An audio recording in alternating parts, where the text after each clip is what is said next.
Hello, welcome back to my channel. My name is Carly Stevens. I'm the author of the Tenuan Academy series. Kingdoms on Fire, the last one in the series, is now available for pre-order. It comes out on July 6th, and this is English Nerd.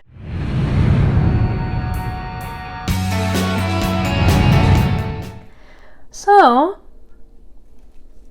I've thought about doing a video where I show just how much Lord of the Rings stuff I have. I hesitated because it's bound to be long, and I'm bound to forget something, and it's just not going to be complete, but I will do my best to show you what 20 years of fandom will do.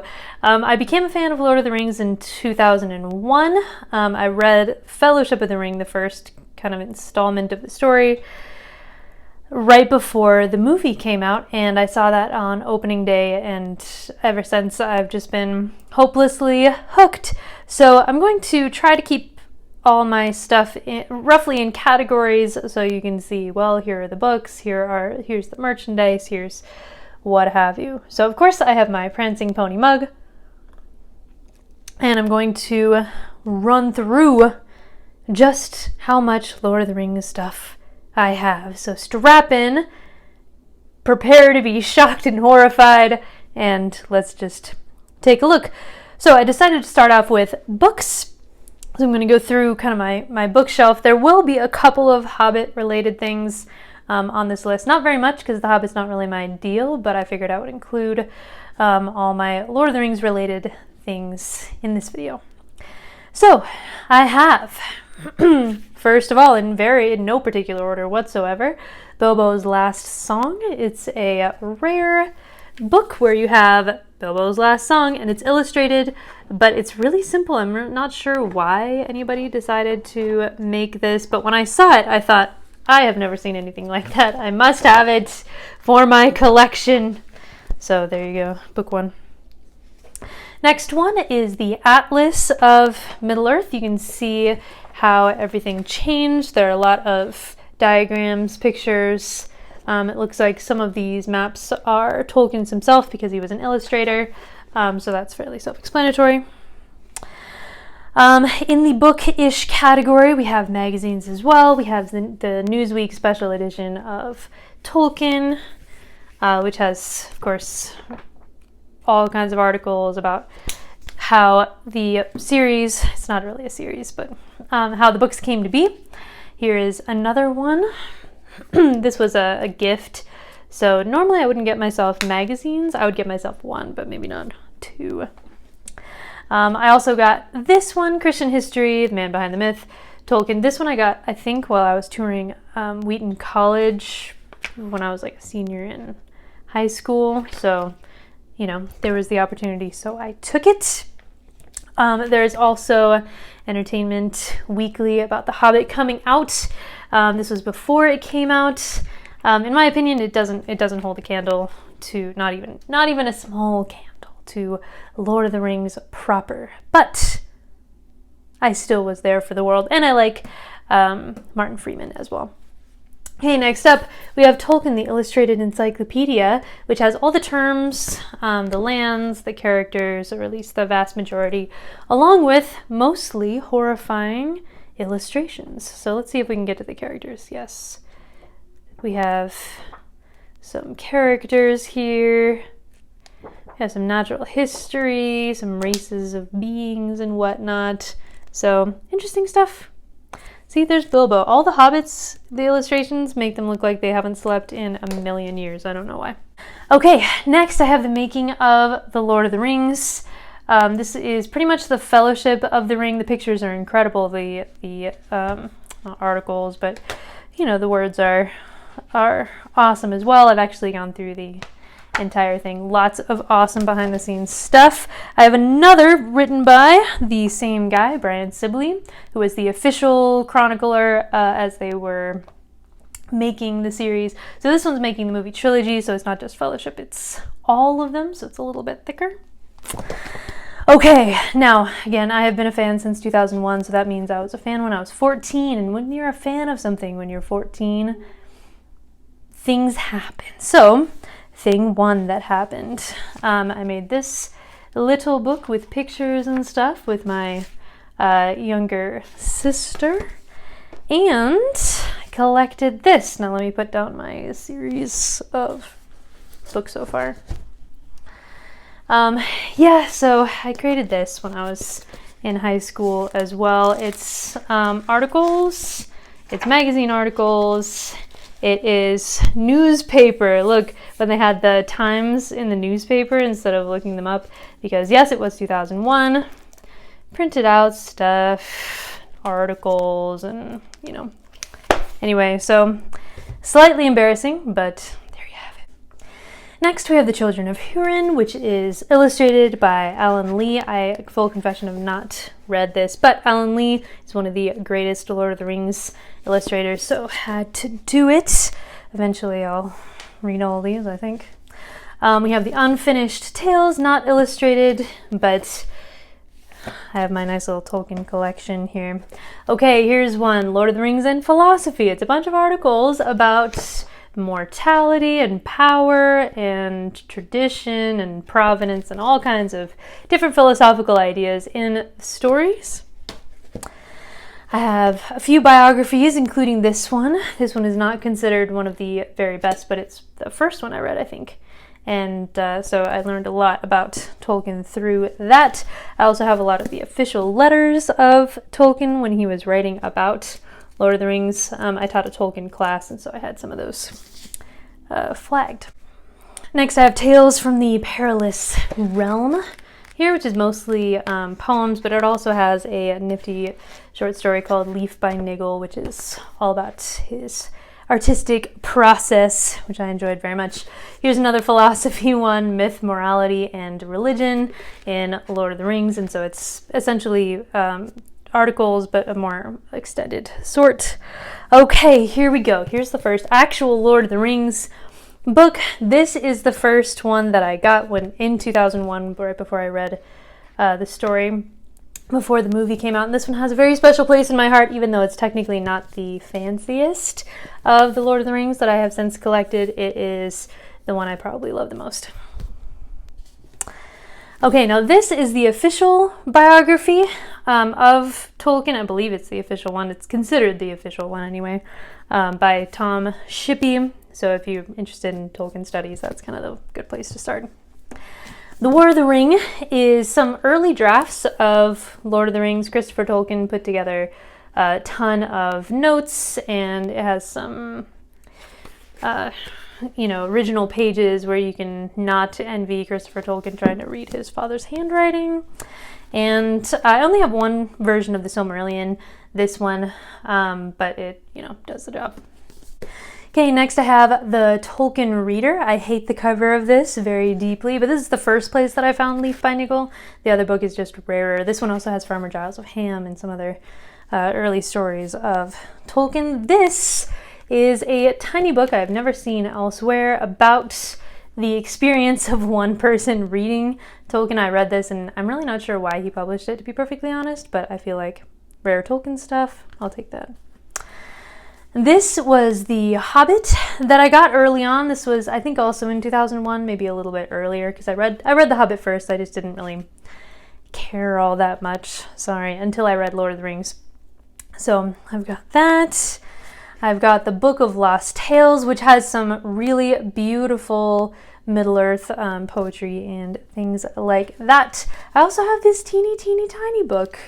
It's the Tolkien Treasury, and it just has pictures and poems and recipes, and it's kind of a collector's item there. And then I have my Ugly and Unfortunate Lord of the Rings book collection. You ready? I have The Return of the King. Now this is the unauthorized edition that was published without Tolkien's permission. He didn't see a dime of this. It's really a famous publishing scandal, essentially, so they're a little bit hard to find. It's the Ace edition of the Lord of the Rings. So a lot of subsequent editions will say this is authorized and clarify that that's the case. Okay, the Fellowship of the Ring. This is one of the ugliest ones that I've ever found. We have Bilbo as a mental patient. This has featured in my ugliest, worst covers videos, if you're interested in those. Okay, I was gonna save this one for last, but since this goes in the same series, I guess I'll show you. This is the ugliest book that I own, and I love it so much. Look at it. Look at Legolas and Gimli. Be horrified and amazed. Oh, I was so excited when I found this, I can't even tell you. I don't have the Return of the King. That one has Aragorn on it. Still haven't found that one, at least not recently enough. Okay, in the ugly versions that I got ironically, there's also the Fellowship of the Ring with emus and bulbs and things that make absolutely zero sense to the story. Tolkien famously said he felt like he was just going completely insane when he saw these proposed covers for the series. They don't have any relation to the books.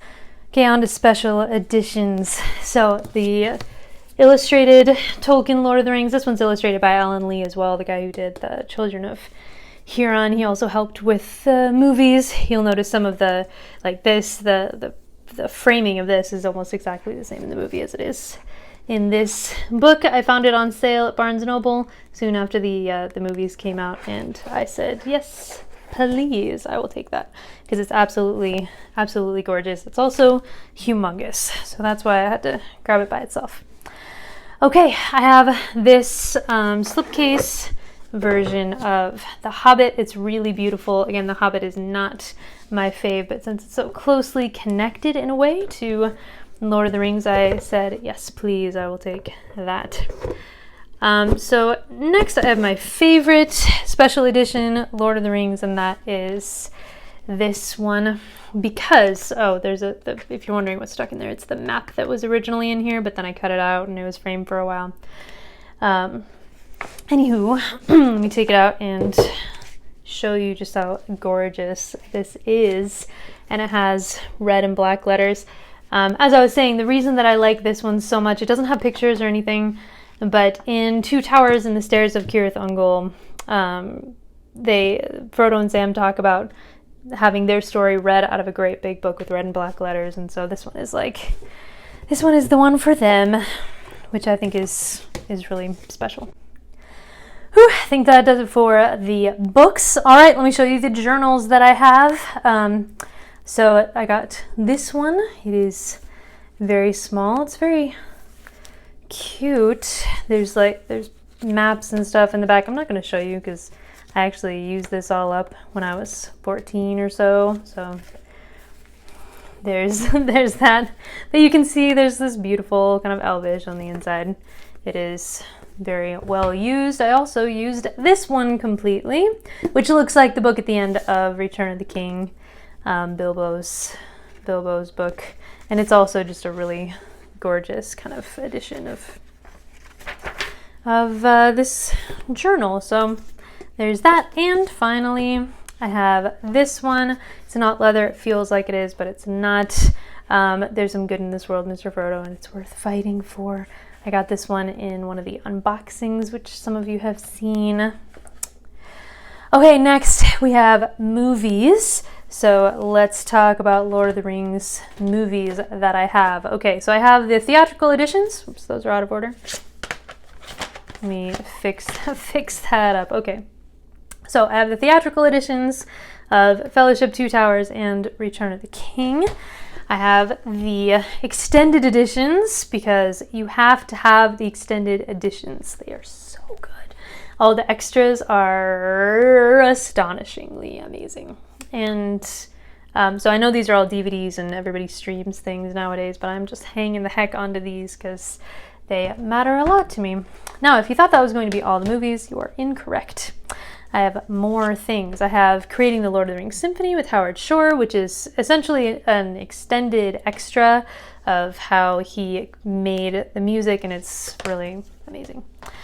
I also have Ringer's Lord of the Fans. Notice this was used from Blockbuster. I told you, I've been a fan since 2001. So if you are a fan from the time you are 14 to the time you are not 14, then that's kind of a big deal. So this is about the fans, of course, the phenomenon of Lord of the Rings, Ringer's Lord of the Fans. And finally, in the movie category, I have VeggieTales, Lord of the Beans, which of course I got because it is a hilarious and unexpected parody of Lord of the Rings. My favorite feature of this, I think, besides just the just ridiculously specific jokes that kids are not going to get unless they're massive fans of the original movies, is that they have a commentary. There's a commentary on the extended Lord of the Rings with the cast. And it's really good. I've watched the Fellowship one a couple of times. And this one, they have the people who do the voices for the veggies acting as though they are the regular veggies, so Larry the Cucumber playing Uricorn, and just have them riff. You can tell it's completely unscripted because some of the stuff they say is borderline inappropriate for kids. And I mean, the level of fan you have to be to not only parody the movie, but also parody the commentary is something I can appreciate. Speaking of the music, as I was a moment ago, I have all the soundtracks, the theatrical and the extended soundtracks. There are extended soundtracks that exist, and you get some things that you wouldn't ordinarily get on those. So yes, I have all of the soundtracks, and I love them. You just have to take my word for that one. Next category will be games. So there are these. This is a set of playing cards. They come in this nice little tin. There's a hero and a villain version, and the pictures are kind of intense on them, as you can see in the description in the back there. Now, I got used to playing with them in high school because I liked them so much, but obviously other people had a hard time seeing the suit and the numbers, so when I would want to play them during, use them in nerds, for example, people would veto me because they couldn't see. This counts, I think, even though it's not technically a game, it's a puzzle. So I made this during COVID lockdown. It went very quickly, but that's pretty cool anyway. I have checkers, and you either are gold rings or you're silver rings. It looks kind of like that. For the sake of time, I'm not going to open everything because of obvious reasons. Because this is a problem. Now, and many of these things I got, just full disclaimer, many of these things, apart from those boxes that you saw me unbox last year, were, I got like in high school for Christmas and birthdays and everything. So, I'm not buying all of this for myself.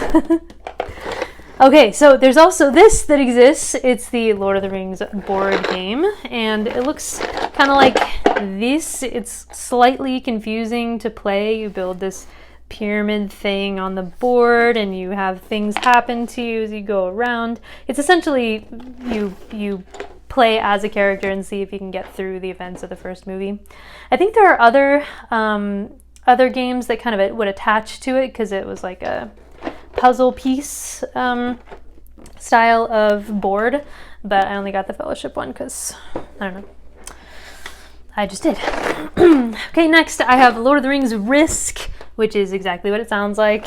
You play as the good or evil characters on Middle Earth, and it's all split up into different countries, Rohan and Gondor and all that stuff, and you try to successfully take over the world. Okay, finally I have backgammon in this nifty suitcase looking thing, but the clasp isn't very claspy, so it can just fall open. It has a map on it and then all the backgammon pieces are rings. There was this one, which is not actually based on the movie. It came out right before that. I didn't get very far in this game. I'm not that great at video games in general, but I barely made it out of the Shire. And then I don't have a copy with me. I think it's at my parents' house, but there's a Return of the King game, which was really fun.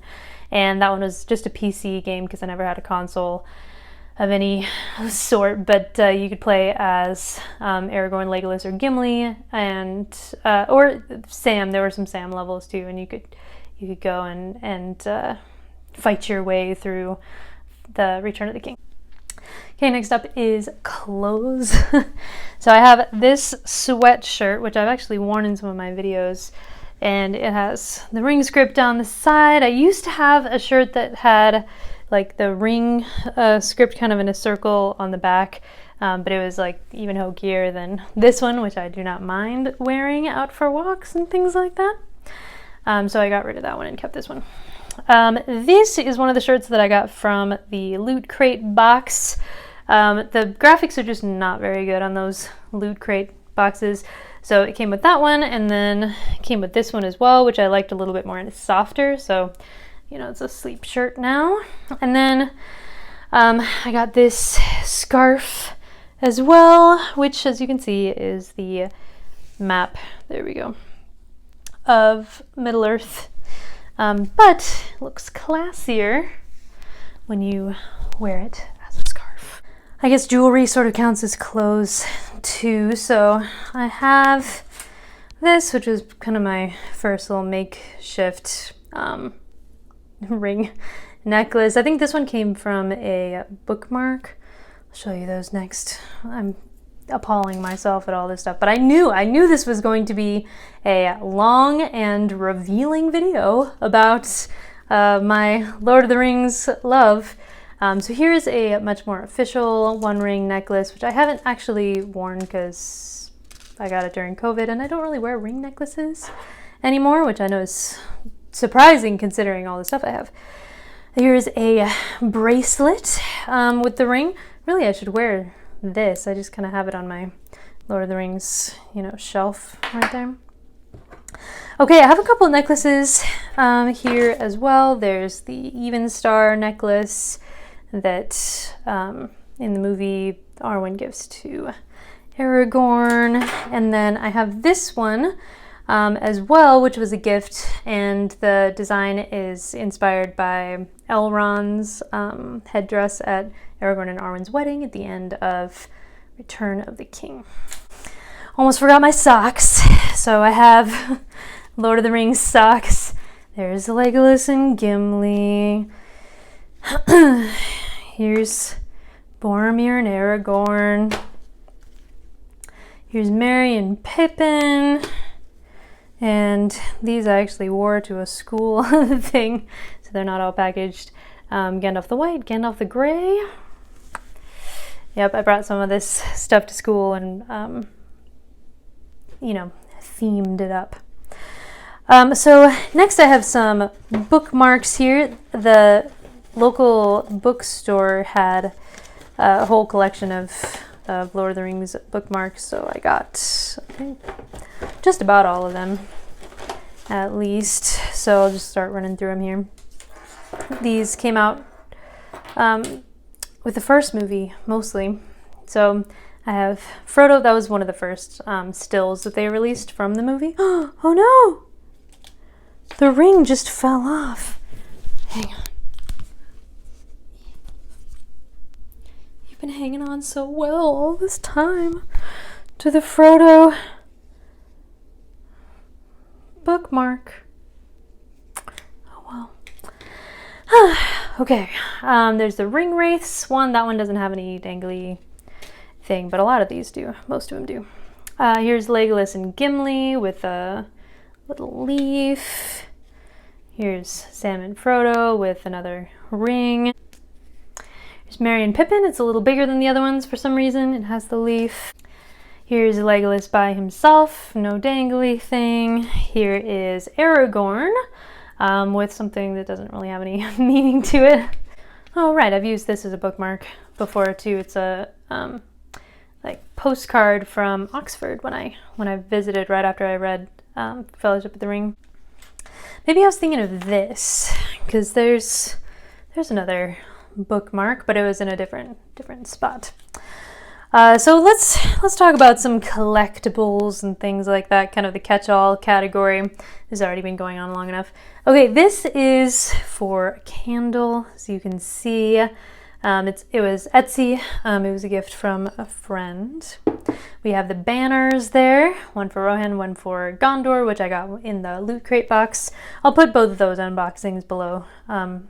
It's going to be some of the same items. So we have the Leaf of Lorien here. There's a Lembas bread coin purse that I haven't used. It's just very small, but you know, nothing wrong with that, I suppose. I have this, which was given to me as well. It's a sticker, a Redbubble sticker that I was happy to get a couple years ago. Here's a keychain of the Tolkien kind of signature symbol. It has JRRT in it. So I got that at Comic-Con. I got these from the Loot Crate box as well. They're patches, pretty nice quality patches. I just don't know that I want to put patches on things, so I just kind of kept it on there. This I just unboxed very recently, so you might have seen it if you follow my channel, but that is Smaug, Baby Smaug, which I know is the Hobbit rather than Lord of the Rings, but it's so cute I had to include it. Okay, one of my very, very favorite collectibles in the entire world is this. Prepare yourself for some amazingness. It came with the extended edition of Return of the King when they each had like a collectible item that kind of went with it, but look at that Minas Tirith replica. I mean, it's like the most incredibly beautiful thing. And it's a trinket box. If you open it, then there are some things in there. These are just some stuff from my travels. But there's that. I have a picture from when I met Billy Boyd, which was like the best thing. I also have a signed picture of his from that same time. Okay, we're gonna take a little walk here. Okay, as we can see, there's also this nice foil map of Middle Earth that changes depending on the light because of the way that the foil is, which is cool. I have this, which is a signed copy of the Fellowship of the Ring script by all of the 9 original members, which is pretty outstanding. And then I also have this. The lighting is horrendous, but you can see there is Sting on my wall as well. Yep. All right, I have some art of Lord of the Rings. There is more in my living room, which I'll show you later on. But this artist, this local artist, I absolutely love. He's officially licensed with Lucasfilm, but he does some Lord of the Rings stuff as well. I got this in the Loot Crate box. It's just an art print, which I have not gotten framed yet or anything. Here is a collector's box set of Aragorn postcards, which are humongous, as you can see. So the other side you can write something on, I suppose. And it's just these really nice, enormous postcards of Aragorn. I think I've sent out one to my best friend, but you know, gotta keep most of them.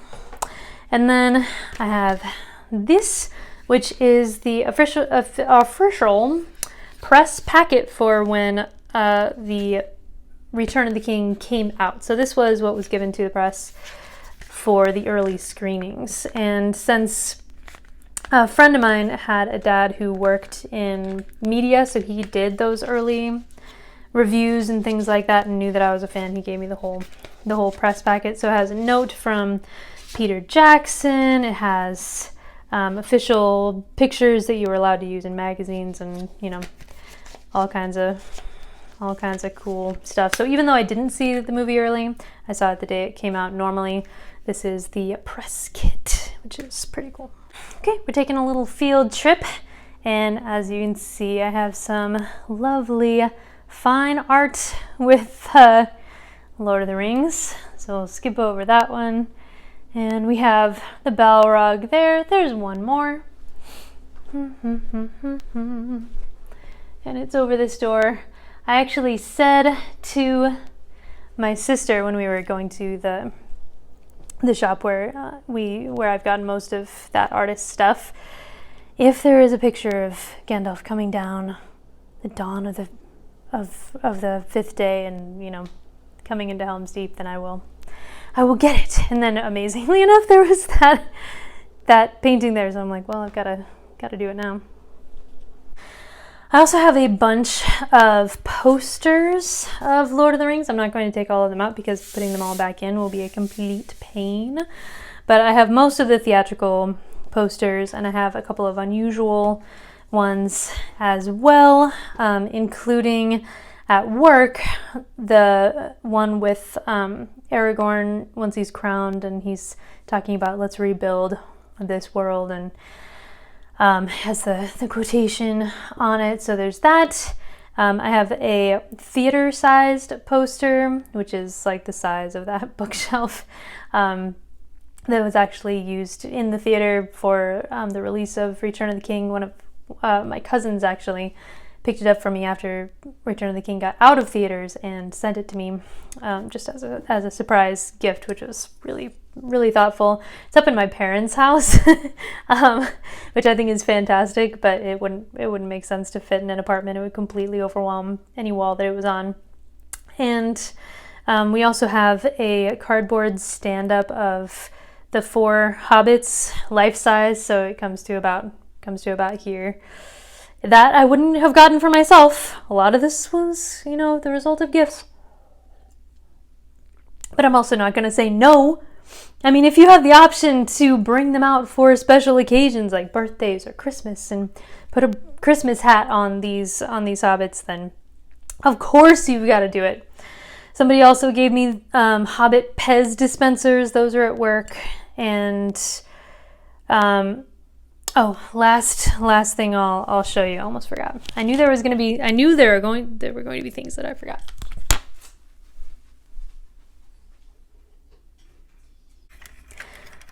I also have the Council of Elrond as a set of Legos. At work I have a couple more things, but since it's summertime and I'm not going into work, then you just won't get to see those. And as I said, I'm sure I forgot more things, which is just frightening. But the video that I've been planning to make for a long time, I have finally made. So stand in awe, in horror, at my Lord of the Rings collection, everybody. That is pretty much it. Pretty much. Okay. Well, like this video if you like it. Don't forget to subscribe for more English nerdy goodness all the time. And I will see you on Monday. Bye.